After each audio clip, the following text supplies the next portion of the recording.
My video camera sunglasses are in here. Welcome back. In this lesson, we're going to be shooting the rest of the movie, the rest of my bigger movie, the movie we started in the last lesson, which is about these video camera sunglasses. So in Act 1 of this movie, it was me sort of stating what my mission was. I want to get these video camera sunglasses and check them out.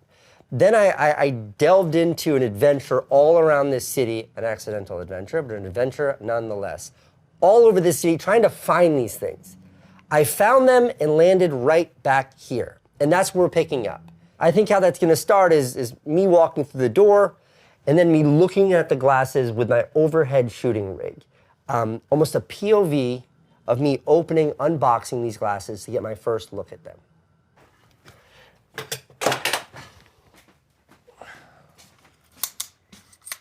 My thinking as I play the story out in my head is the search for this was like stressful.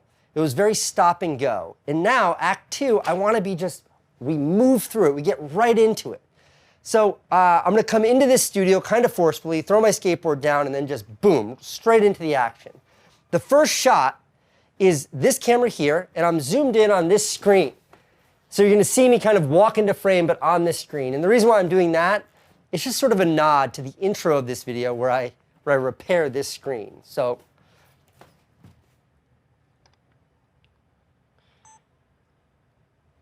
okay, and I'm rolling.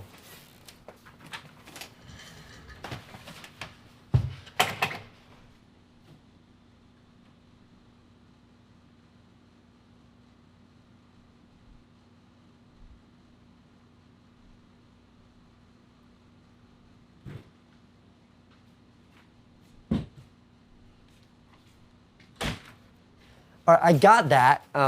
On purpose, this is a little cropped, so I'm going to move the camera back and now do the same action, but a much wider shot. Okay, let me fix this camera here.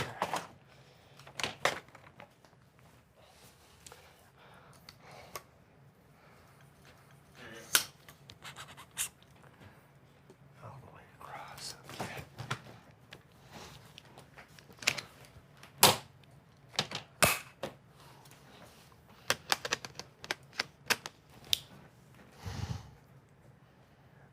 All right, that looks pretty good. So I had to change lenses. I had to put my 12 to 24 on. This was a 24 to 70. It was just too tight of a shot. This wider shot lets me get like this whole wall. Again, I shot the tight on the monitor. This is a redundant shot. It's gonna be the same exact action. And then somewhere, I'm gonna cut the two together. If I had to guess, that cut's probably gonna happen right when I open the door, right on the action. All right. My movements and everything need to look the same. You can probably tell, I'm doing my best to hold this bag and the boosted board up, like maybe even a little bit more than I naturally would, so they'll really show up in this camera.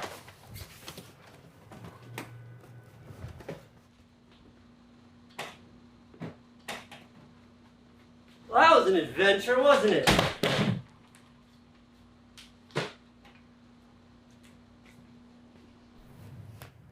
Okay, great. I almost never review my shots. It slows me down. I like to trust that I've got it, and I just keep going. That's great when it comes to efficiency. That's bad when I don't realize that my microphone's not plugged in for half the recording, which is what happened in our last lesson. Whatever, I'm not going to check that shot. I'm just going to keep moving here. So this next sequence, in its entirety, is going to be shot on this table. So this big plywood apparatus here is a homemade overhead shooting rig, and that's what it enables this camera to do, is just to shoot perfectly straight down. Quick tip, most tripods let you shoot perfect overhead if you just take off this like vertical piece, wherever that is, flip it upside down, then stick it in from the bottom, and you can shoot perfect overhead as well, just using a tripod, you know, if you don't want to build one of these.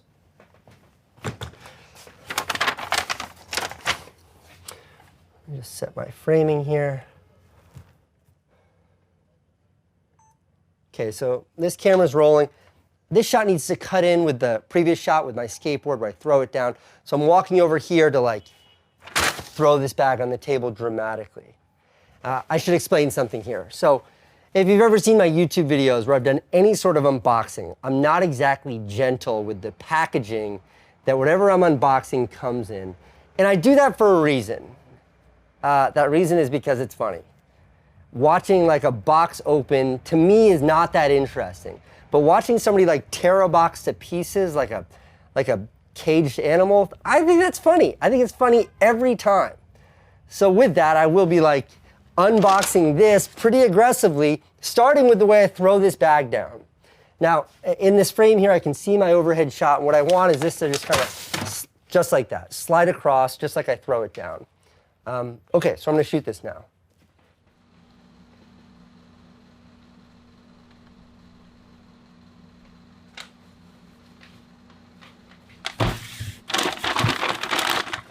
All that rattling noise just means I have plenty of opportunities to cut in there.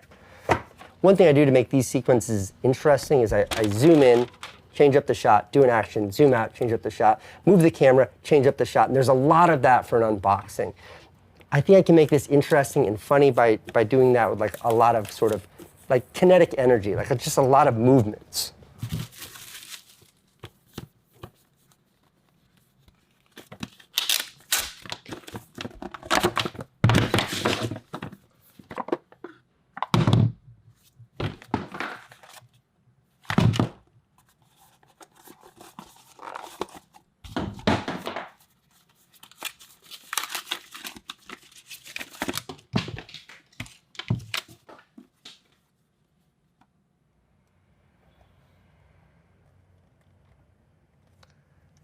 So that was chaotic and crazy, but I did slow down when I opened these. I opened these as if it was a jewelry box.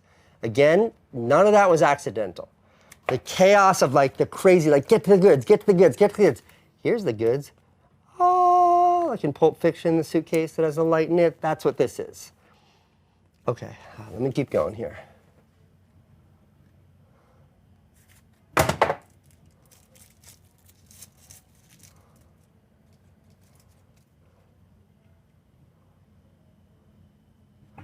Trying to mimic like I'm inspecting the glasses.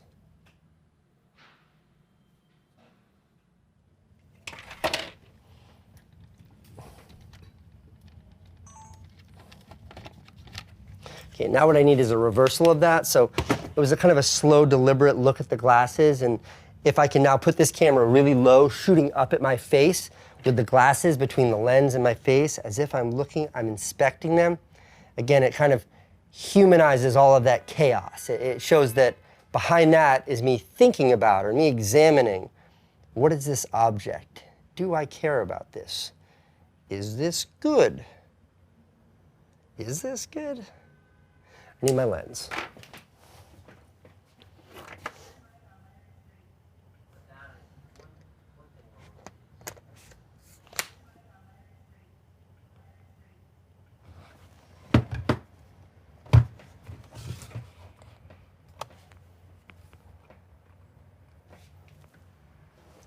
So the lens is looking up at me now.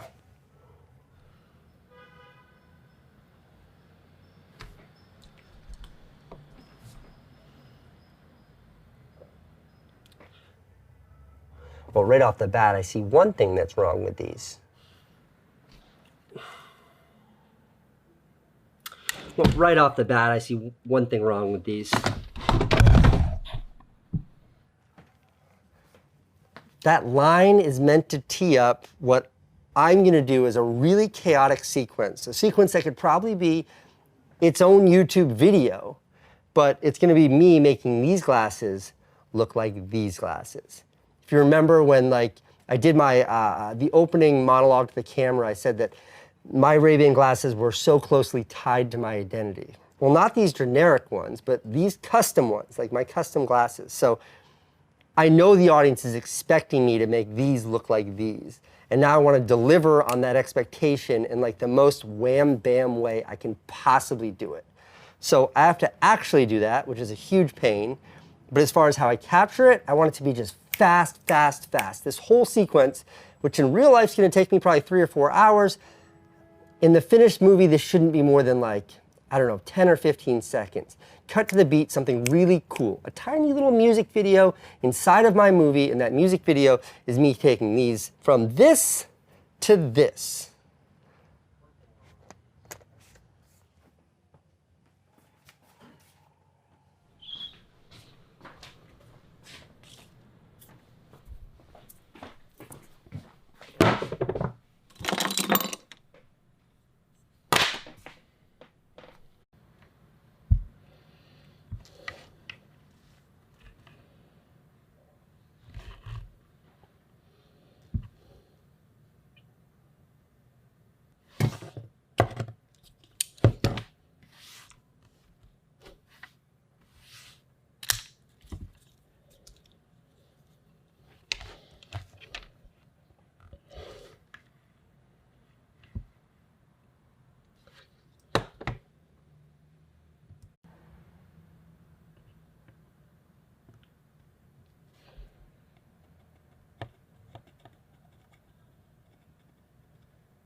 I mean, better, but,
I'm at the point where I have to spray paint the glasses now. So I want to do that on this white deli paper here.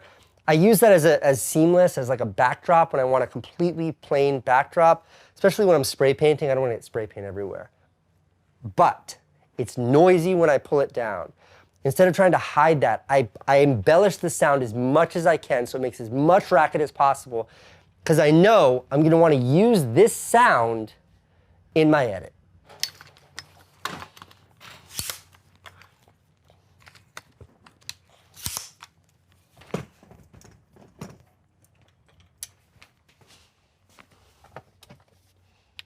This is like the most tedious part of using the overhead rig.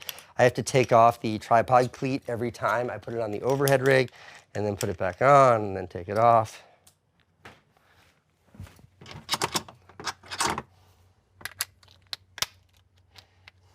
This is the unglamorous side of filmmaking. Okay, here we go.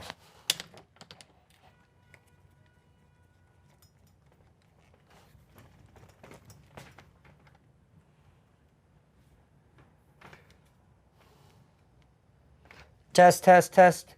Microphone works. As loud as possible.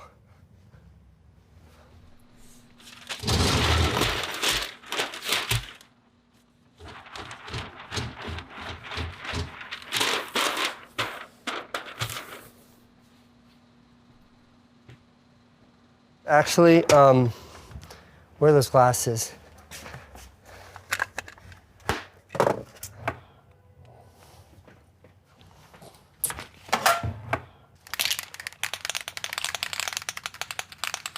Nothing like the sound of a spray paint can.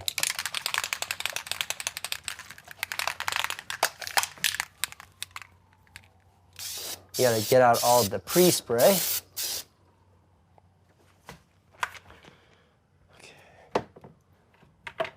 You only get one shot at the first shot when using spray paint.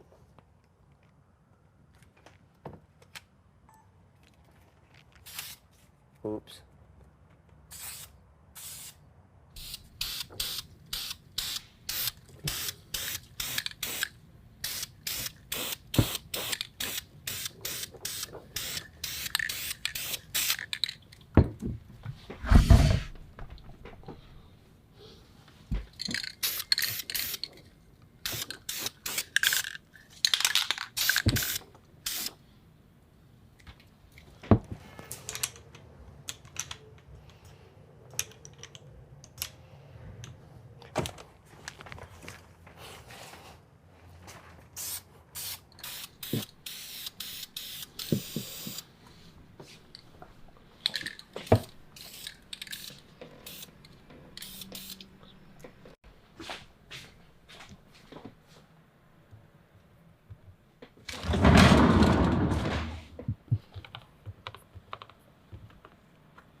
You know, true story about like 6 or 7 years ago or something, I took apart a pair of Google Glass and I put those cameras into a pair of actual Ray-Bans. So cool Ray-Ban, but I beat you to it. So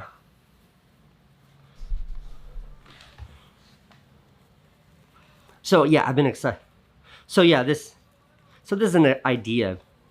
This is an idea I've been excited about for a while.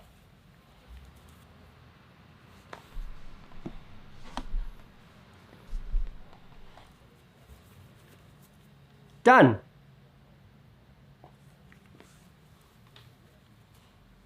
Done.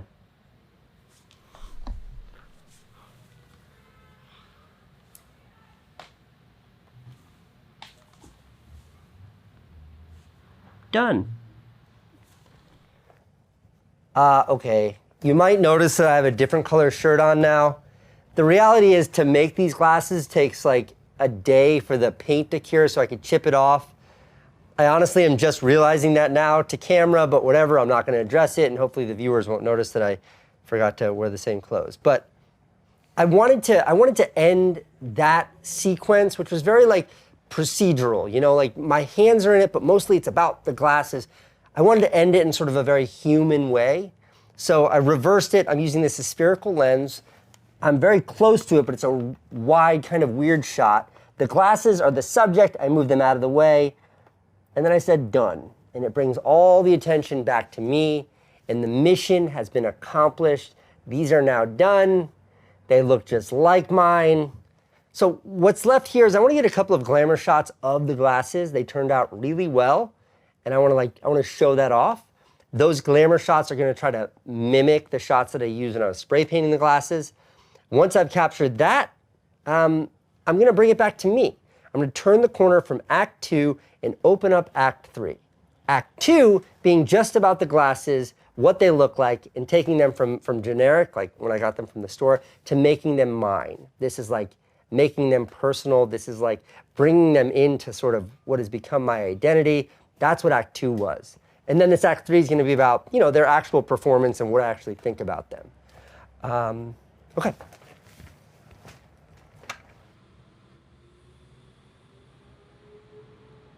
With these shots of the glasses, I could easily just show one clean shot and it would convey all the information I need to convey.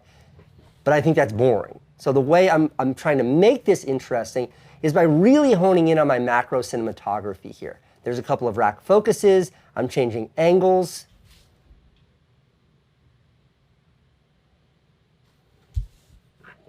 I'm bringing the attention to specific details on the glass.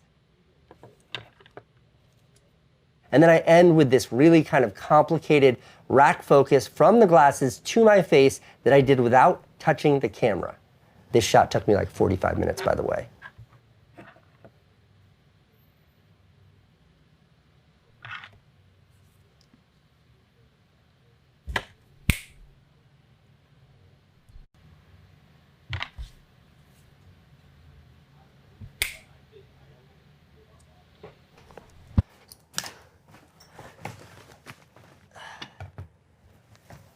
My Act 1. Act 1 was the setup, the introduction to the story. I led into that with the fun intro, with fixing my door, and then I set up the mission. I'm going to make a movie about these glasses that have a built-in video camera. That took me, took the viewers on this adventure, this journey. Ideally, I should be able to edit that in a way that kind of brings the viewer along with me on that mission and forces them to be further invested in me getting these glasses. Okay, then I got them. End of Act 1. Act 2, I'm back here. What are these glasses? These glasses are cool, but they need to be mine. The whole second act, making those glasses mine, while having a little bit of intrigue of like, where are we going with this? What's happening next? And now we're here. I have a good idea for Act 3, I think, but I need to sort of connect 2 with 3.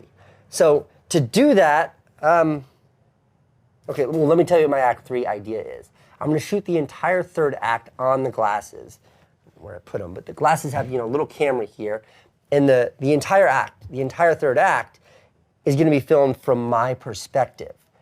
Now, to take us from the camera's perspective, the third-person perspective, to that first-person perspective, I need one kind of transitional shot, and I'll do that here in the studio. All right, so this is that transition shot, the shot that's going to take us from me building the glasses to me using the glasses, from the second act to the third act. I'm not giving it too much thought, but I'm using a wide-angle lens so I can get really close to it, and it looks kind of weird, like a music video from the 90s or something. I'm going to mention that I'm filming on the glasses now, and then I'm going to use this device, which is, well, it's a mirror, but it's also a device for my movie. To show the audience that this is being filmed on these glasses by showing me in the camera. This text on the back is literally just that. Okay, here we go.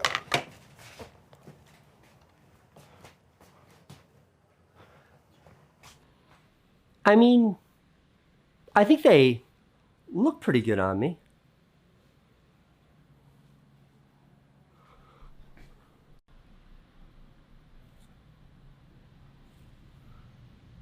Okay. Okay, to start a recording, I push this button right here. Okay. Now it's recording. Okay, this next sequence was shot entirely on my sunglasses, and those are sunglasses. Let's go. So now the rest of this video, at least as far as my thinking has taken me so far, the rest of this video literally going to be filmed on these sunglasses. So now it's about going through that process. It's going to start the way that I would shoot if I was using a big camera. I'm going to turn off my lights, grab my skateboard, and get out of here. But I'm filming here. Hold on. Okay, recording. Shit, I gotta go.